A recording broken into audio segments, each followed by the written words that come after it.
এখানে প্রথমে আমরা একটা আর্টবোর্ড নেব, আর্টবোর্ড থেকে নিউ থেকে এইভাবে আর্টবোর্ড নেব। আর্টবোর্ডটা আমরা ইচ্ছা মতো নিতে পারি। তো ওকে ক্লিক করব, এই ধরনের একটা আর্টবোর্ড নেব।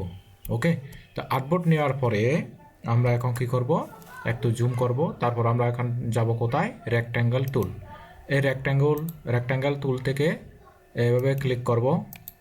এই যে এরকম করে ক্লিক করে আমরা উপরে দেব হচ্ছে 10, নিচে দেব হচ্ছে 100। ওকে, তারপর ওকে ক্লিক করলাম। ওকে ক্লিক করে আমরা প্রয়োজনে এটা একটু জুম করব। জুম করে এই যে আমরা একটু জুম করব। তারপর এটা আমরা একটা কালার দেব।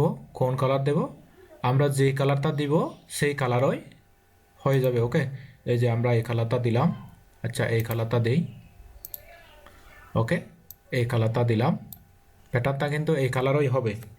ওকে, তারপর এখন আমরা ইফেক্টে যাব। এই যে ইফেক্ট, এই যে দেখেন distort and transform, distort and transform, তারপর ট্রান্সফর্ম।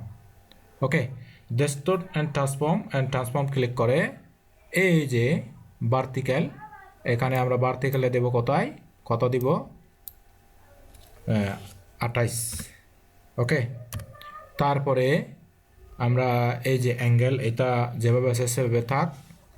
এখন আমরা কি করব, এই যে এখানে ঠিক চিহ্ন থাকবে, এখানেও ঠিক চিহ্ন থাকবে। তারপর এখান থেকে আমরা 3 দিব। ওকে,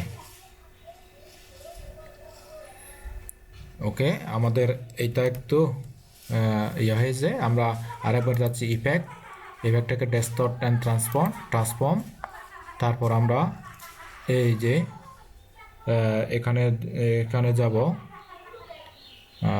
এই যে হরিজন্টালে আমরা প্রথমে এখানে ক্লিক করব। এখানে ক্লিক করে আমরা এখানে 28 দেব। তারপর এখান থেকে প্রিভিউ দেব। তারপর এখান থেকে আমরা 3টা দিয়ে দেব, 3। ওকে, এই যে 3টা হয়ে গেছে। ওকে, তো এখন আমরা এখন কি করব, আরও ইফেক্টে যাব, ইফেক্ট, তারপর আবার যাব কোথায়, ডেস্টন অ্যান্ড তারপর ট্রান্সফর্ম। ওকে, তারপরে আমরা এটা দিব হচ্ছে 90 ডিগ্রি। তারপরে এটা 90 ডিগ্রি। তারপর হচ্ছে এটা দিব হচ্ছে ভার্টিক্যালটা দিব আমরা 100। ওকে, তারপর আমরা এখানে প্রিভিউ ক্লিক করব, ওকে ক্লিক করব। ওকে, আমরা ওকে ক্লিক করলাম।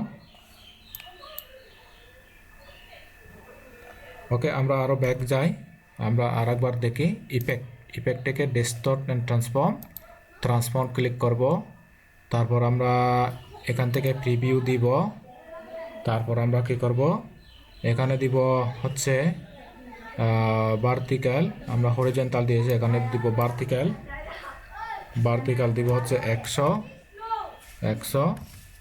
তারপর আমরা এখান থেকে দিব 90 ডিগ্রি।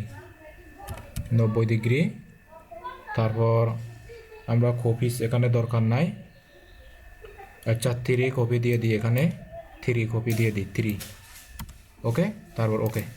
এই যে আমাদের সুন্দর করে একটা কি হয়ে গেল, প্যাটার্ন হয়ে গেল। ওকে, তো এখন এই প্যাটার্নটা আমরা এভাবে সিলেক্ট করে অবজেক্ট যাব, অবজেক্ট থেকে এক্সপান্ড, আরও অবজেক্ট যাব, অবজেক্ট থেকে এক্সপান্ড।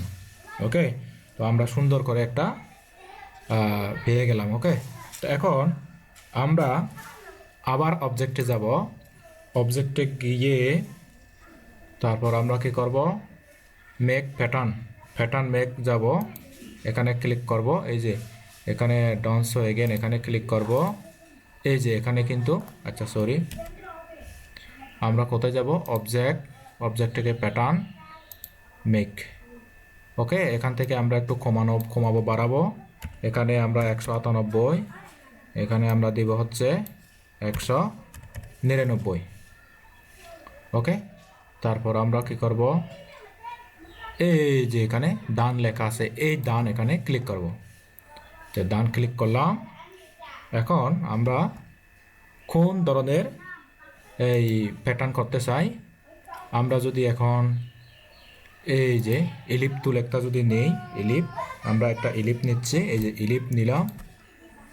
এই ইলিপটা এখন আমরা কি করব, প্যাটার্ন, এই যে প্যাটার্নে অন্তর্ভুক্ত হয়ে যাবে, এই যে প্যাটার্ন হয়ে গেছে। ওকে, আমরা ইচ্ছে মতো প্যাটার্ন তৈরি করতে পারি। এই যে ওকে, এই যে দেখেন এটা হচ্ছে আমাদের প্যাটার্ন, এই যে এটা। ওকে, তো আশা করি বুঝতে পারছেন কিভাবে প্যাটার্ন তৈরি করতে হয়। তো আর আমরা ইচ্ছে মতো আরও তৈরি করতে পারি, যেমন এখান থেকে আমরা যদি এই পলিগন টুল নিই, হ্যাঁ, আমরা পলিগন টুল নিই, এরকম করে যদি পলিগন টুল আঁকি, এই যে দেখেন প্যাটার্নটা সুন্দরভাবে হয়েছে। আশা করছি আপনারা বুঝেছেন। যদি বুঝে থাকেন প্যাটার্ন ডিজাইন কীভাবে করতে হয়, আর পরবর্তীতে এই যে ডিজাইন করলাম, এই ডিজাইনটা আমরা কীভাবে সেল করব, প্রসেসিং কীভাবে করব, সে বিষয়ে দেখার জন্য ভিডিও নিচে কমেন্ট করবেন। আমাদের ফেসবুক পেজ ফলো করে রাখবেন, গ্রুপে জয়েন হয়ে থাকবেন। আর পরবর্তীতে আরও একটি ভিডিও দেখার আহ্বান জানিয়ে আমি আজকের টিউটোরিয়ালটি এখানেই সমাপ্ত করছি। সবাই ভালো থাকবেন।